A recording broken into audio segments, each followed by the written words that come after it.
I want to bring in Dan Merica, Washington Post reporter and co-anchor of the Early Brief newsletter. Stuart Stevens is senior advisor to the Lincoln Project and was chief strategist for Mitt Romney's 2012 campaign. And Julie Roginski is the Democratic strategist and author of the Salty Politics newsletter on Substack. Good to have all of you here. I wonder, Julie, are we getting to be at the point where elections are more about who's winning the redistricting wars or who has some aggressive form of poll watching rather than what the American people want in the form of their votes? Well, elections in the House have long been much more about who's winning the redistricting battle. I mean, gerrymandering is not new to this administration and certainly not new to what's happening right now. But this intensity, this is going nuts. And not every 10 years. No question about it. And what's happening right now is that if people don't realize that this is less about democracy with a small d and much more about rigging the system to benefit whoever is in charge, then you're missing the story here, which is that we are no longer living in a real democracy. We're living in something much more akin to a third world country where our politics are rigged to benefit not the people who are the people voting to put you in office, but to benefit the select few who have the power. And that is something we have not seen in this country in a very long time, if ever. And in fact, Dan, Democrats believe they have an argument that Republicans are trying to take away representation, trying to take away the power of the black vote in multiple states, particularly down south, trying to take away the power of the Puerto Rican vote in parts of Florida. But what are the chances, Dan, do you think that argument or even redistricting wins by Republicans can overcome what is widely believed to be the central issue in this election, which is affordability?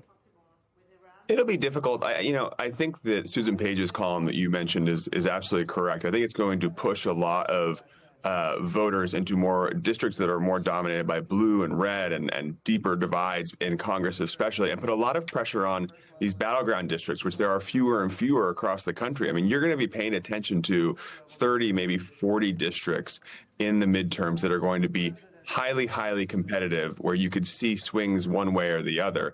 And the rest are largely going to be decided by the primaries. And I think that is that's going to put a lot of pressure on those races in particular, a lot of money on those races as well. And then I think you'll see that in the messaging wars, not the redistricting wars, but the messaging wars in these districts, you'll see a lot of focus on what is happening to the economy, higher gas prices, higher prices at the grocery store, and certainly less about redistricting, because what is on the mind of voters right now is far more of like what it costs to pay for them to fill up their truck or fill up their shopping cart, and less about what's happening in redistricting, even if it does have a direct impact on about. So, Stuart, it is going to be interesting to see how many of those districts actually are in place 6 months from now as the voting and election day come our way. According to Cook Political Report right now, there are just 18 districts considered toss-ups out of the 435, just 4%. How do politics and political campaigns change as we become more and more hyper-focused on that smaller and smaller number of districts that ultimately decide everything? What is it, 4 seats that could flip the House? Yeah, look, I think that we've learned a lot in the Trump era about how much of our government and the way that we run this country is based on norms and assumptions of good faith. And look, there's been gerrymandering by Democrats and Republicans, but degree really matters here. And what Republicans have indicated, and Trump is actively saying, is they will do whatever it takes to win this race. And I think it would be a big mistake if Democrats flinch from that. I don't think that they ought to say, well, we're going to maintain the high moral ground. So they look in Virginia, they could lower the retirement age and they could vacate the Supreme Court. And if I was a representative in Virginia, I would vote for that in a heartbeat. The thing passed. It was the will of the people. It should happen. So, look, I think the Democrats are going to win this election in big numbers. And if you look at Hungary, where Viktor Orban made it almost impossible for the opposition to campaign, limited TV ads, limited where they could put posters, limited to where they could have rallies, and yet he lost in a landslide. So I think that's the hopeful side of it. But Democrats should use everything that they can to fight this battle. Well, Julie, the headline in the New York Times talks about Democrats' desperation in the wake of that Virginia decision.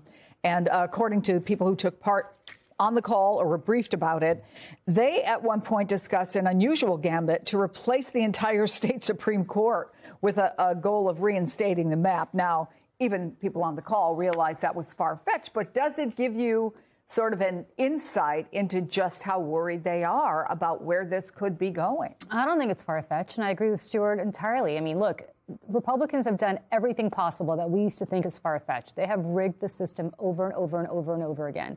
Democrats lived by this mantra for a very long time. When they go low, we go high. I don't want to curse on air, so let me just say, forget that. I mean, forget it. Because what we need to do is when they go low, get out the excavator and go so low that they will have no choice. Does that really benefit them, though? I mean, does it benefit the country? Of course not. Does it benefit Democrats at a time when Republicans are asking Democrats to unilaterally disarm? Of course. So the bottom line is that Democrats need to do what it takes to eradicate this cancer, because that's what it is, eradicate it. And then when it makes sense to Republicans to finally understand that if they go down this road, Democrats are going to do the exact same thing to them. And so maybe they should not go down this road next time. Only then can we talk about what's best for the country. But right now, if Democrats have this attitude of, well, we're going to take the moral high ground, we're not going to do this, this is not the way it's supposed to be, that's what got us Donald Trump. That's what got us both houses of Congress in Republican hands. That's what got us the Supreme Court. And I can keep going towards legislatures and redistricting. We cannot afford to behave this way. So I would say that New York Times article, things that sound far-fetched should not sound far-fetched. They should do it. Let the chips fall where they may. They control the governor's mansion in Virginia right now. Impeach these justices. I don't even care anymore. Do what needs to be done to fulfill the will of the Virginia voters and get those seats back. Yeah, there's a lot of people who feel that goes down a road that's very hard to come back from. But Stuart, Republican efforts are targeting a lot of minority-led districts. Could that backfire and cost them support among Black voters, Latino voters, at a time when polls show that there had been a lot of progress in that party with voters? But now add to economic concerns.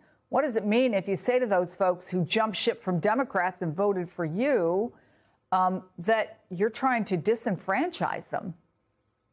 Yeah, you know, I think the degree to which the 24 elections were realignment elections is grossly overstated. Republicans were celebrating because they only lost 88% of African Americans, because they only lost 60+% of Asian Americans. And I think it was a moment that existed. It was a change election. They had a very weird thing that happened in the Democratic Party. And that was not a realignment. So what's the test for that? Look at where people have voted in large numbers, Virginia and New Jersey. So the African-American Republican nominee for governor in Virginia got 7% of the African-American vote, which has been pretty much the norm. Goldwater got 7%. Now she's got 7%.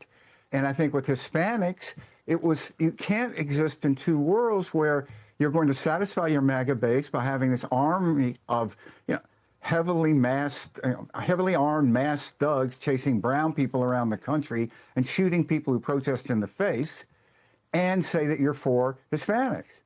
It's not working, and it's not going to work. So look, Trump's coalition, when he won, in 20, when he lost, it was 85% white. When he won in 24, it was 84% white in a country that's becoming a majority country.